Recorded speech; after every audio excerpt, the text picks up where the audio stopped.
ఈరోజు స్పెషల్ వచ్చేసి తోటకూర ఉల్లికారం చేస్తున్నామండి.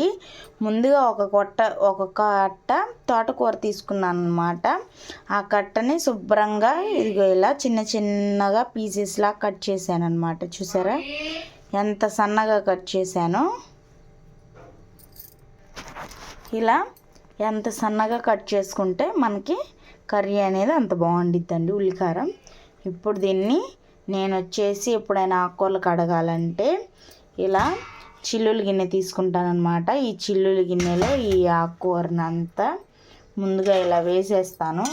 ఎందుకంటే మామూలు గిన్నెలో అయితే మనం కొద్దిగా తీసేటప్పుడు ఇసుక అడుగున అలా వస్తుంటుంది.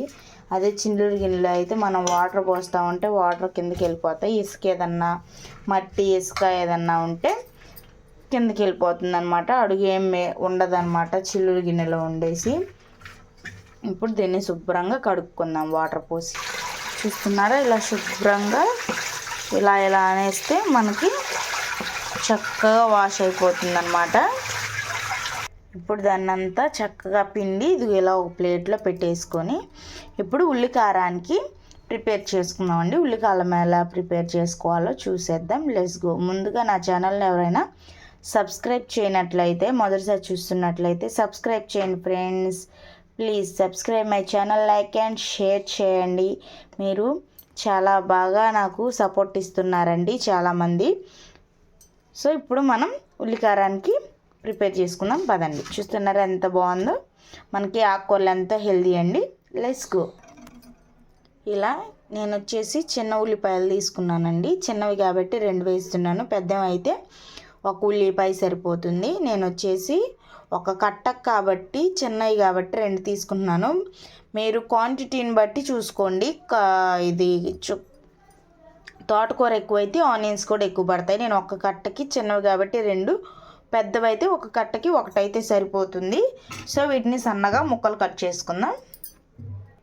ఇలా చిన్న మిక్సీ జార్ తీసుకొని కట్ చేసిన ఉల్లిపాయలన్నీ దాంట్లో వేసేసుకోవాలి. వెల్లుల్లి రెమ్మలు ఇలా ఒక పాయ కన్నా కొంచెం తక్కువగా వేసాను. 12 వెల్లుల్లి రెమ్మలు వేసాను. దీంట్లో సాల్ట్ యాడ్ చేద్దాం. 1 టీ స్పూన్ ఉప్పు వేస్తున్నాను. ఉప్పు కొంచెం తగ్గితే కూరలో అయినా యాడ్ చేసుకోవచ్చండి. ఉప్పు అయితే 1 టీ స్పూన్ సరిపోతుంది. కారం కూడా 1 స్పూన్ వేస్తున్నాను. ఆకుకూరలలో కారం తక్కువగా ఉంటే బాగుండిద్ది.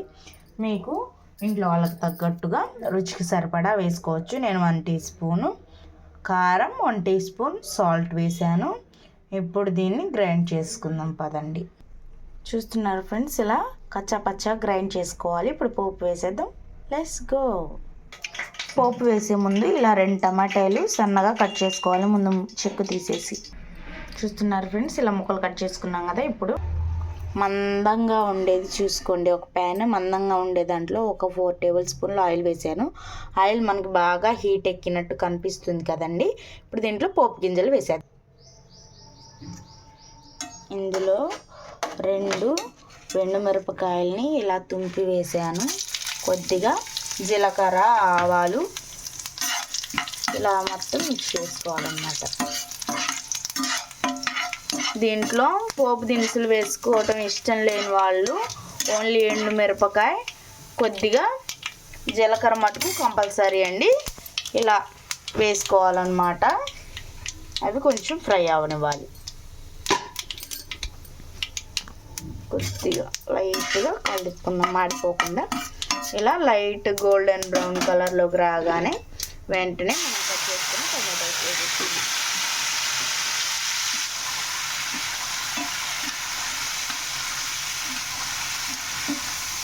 నా ఛానల్ కనుక ఎవరైనా మొదటిసారి చూస్తున్నట్లయితే లైక్ చేయండి, షేర్ చేయండి, సబ్స్క్రైబ్ చేయండి ఫ్రెండ్స్.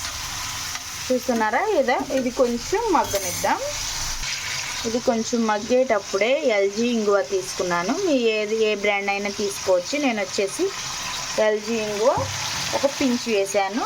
ఇంగువ ఫ్లేవర్ వేసుకుంటేనే బాగుండిద్దండి. ఇంగువ లేకపోతే కొంచెం టేస్ట్ అనేది తగ్గిద్ది అనమాట. ఇంగువ ఫ్లేవర్ ఇష్టం లేని వాళ్ళు జస్ట్ ఇదిగో ఇంత చిటికెడైనా కొంచెమైనా యాడ్ చేసుకోండి.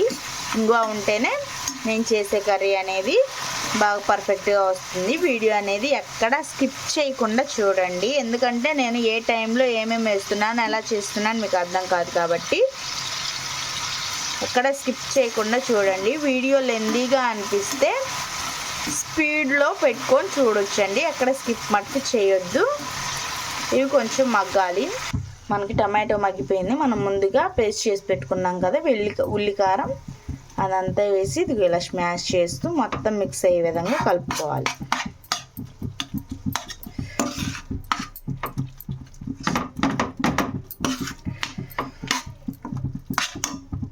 చూస్తున్నారు ఫ్రెండ్స్, ఇలా మొత్తం కలిసే విధంగా మనం కలిపేసుకున్నాం. ఒక చిటికెడంతా పసుపు వేసేసుకొని మొత్తం ఈ పసుపు కూడా మిక్స్ అయ్యేటట్టు మిక్స్ చేసుకోవాలి.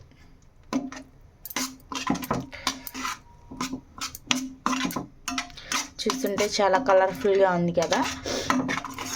నాది లైటింగ్ ప్రాబ్లం అండి, అందుకే కొంచెం కలర్ షేడింగ్గా కనిపిస్తుంది అన్నమాట, లైటింగ్ సరిగ్గా లేక. కానీ కూర మటుకు చాలా అంటే చాలా బాగుంది ఫ్రెండ్స్. కలర్ కూడా అసలు ఎంత బాగుందో. నా ఛానల్ కనుక మొదటిసారి చూసినట్లయితే లైక్ చేయండి, షేర్ చేయండి, సబ్స్క్రైబ్ చేయడం మర్చిపోకండి ఫ్రెండ్స్. చూస్తున్నారా, ఇది మనం వెల్లికారం వచ్చేసి పచ్చి వాసన పోయే వరకు ఫ్రై చేసుకోవాలి.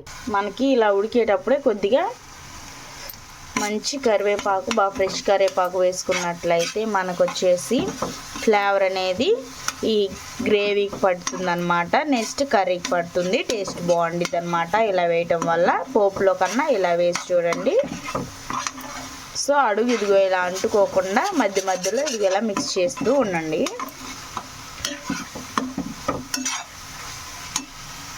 దీంట్లో మనకి ఉప్పు సరిపోయింది లేదు చూసుకోవాలండి. నాకైతే కొంచెం తగ్గింది, నేను కొంచెం యాడ్ చేస్తున్నాను.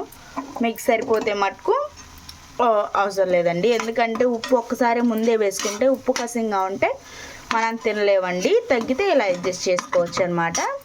ఇప్పుడు ఒక్కసారి టేస్ట్ చేసి చూద్దాం.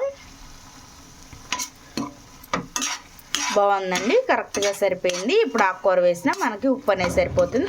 చాలకపోతే కొంచెం యాడ్ చేసుకోవచ్చు. నాకైతే ఉప్పు సరిపోయిందండి, ఇంకా యాడింగ్ అవసరం లేదు. కారం సరిపోయింది, టేస్ట్ బాగుంది. మనకి ఇలా ఆయిల్ అంతా సపరేట్ అయిపోయింది కదా. ఇప్పుడు మనం తోటకూర అనేది దీంట్లో వేసేసుకోవటమేనండి. మనకి ఆకుకూర అంతా వేసాక ఇలా మొత్తం మిక్స్ అయ్యే విధంగా, వెల్లికారం అంతా కలిసే విధంగా శుభ్రంగా ఇలా కలిపేసి, నేను వాటర్ యాడ్ చేయలేదు ఆకుకూరలో. మనకి యాక్చువల్లీ మనకి వాటర్ అనేది చూసారా ఎలా ఫామ్ అవుతున్నాయో. దీని మీద ఒక మూత పెట్టేసి మీడియం ఫ్లేమ్లో ఒక 4 to 5 minutes కుక్ అవనిద్దాం. అది కుక్ అయ్యే లోపల ఇలా సన్నగా కొత్తిమీర, కొంచెం పుదీనాని వేసేసుకుందాం. ఒకసారి మూత తీసి చూద్దామండి. ఇప్పుడు మనం కట్ చేసుకున్న కొత్తిమీర, పుదీనా 2 వేసేసి ఒక్కసారి కలిపుకుందాం. మధ్య మధ్యలో ఒక్కసారి కలిపుకోవాలండి, ఎందుకంటే అడుగంటుందో లేదు ఒక్కసారి చూసుకుందామండి. మనం వాటర్ ఏమి యాడ్ చేయలేదు. చూస్తున్నారా మనకి ఎంత కలర్ఫుల్గా ఉందో. స్మెల్ అనేది చాలా అంటే చాలా బాగుంది ఫ్రెండ్స్. అస్సలు నోరు ఊరిపోతుంది చూస్తుంటేనే. చాలా అంటే చాలా బాగుండిద్ది. ఇది రైస్, రోటీ, చపాతీ, పుల్కా దేంట్లోకైనా నెంబర్ 1గా ఉండిద్దండి. ఆకుకూరలు ఎప్పుడన్నా ఇలా స్పెషల్గా చేసుకోవచ్చు, ఎప్పుడు రొటీన్ కాకుండా. ఇప్పుడు మళ్ళీ కొంచెం సేపు మూత పెట్టేద్దాం. ఇప్పుడు ఈ కొత్తిమీర, పుదీనా ఫ్లేవర్ దానికి పట్టాలి కదా, ఒక 2 seconds పెట్టేద్దాం. ఫ్రెండ్స్, మనకు వచ్చేసి కర్రీ అనేది రెడీ అయిపోయింది. ఎంతో simple, tasty, healthy, within 10 minutes లేదా 15 minutesలో మనకు కర్రీ అనేది రెడీ అయిపోయింది. ఇప్పుడు స్టవ్ అనేది ఆపేసి ఒక బౌల్లో పెట్టేసి సర్వ్ చేసుకుంటే ఇంత రుచికరమైన తోటకూర రెడీ. ఇదిగో చూస్తున్నారా, మనకి రెడీ అయిపోయింది. అంతే ఫ్రెండ్స్. నా ఛానల్ కనుక మొదటిసారి చూస్తున్నట్లయితే లైక్ చేయండి, షేర్ చేయండి, సబ్స్క్రైబ్ చేయండి ఫ్రెండ్స్. Bye friends. రేపు మళ్ళీ వేరే వాటితో మళ్ళీ కలుస్తాను.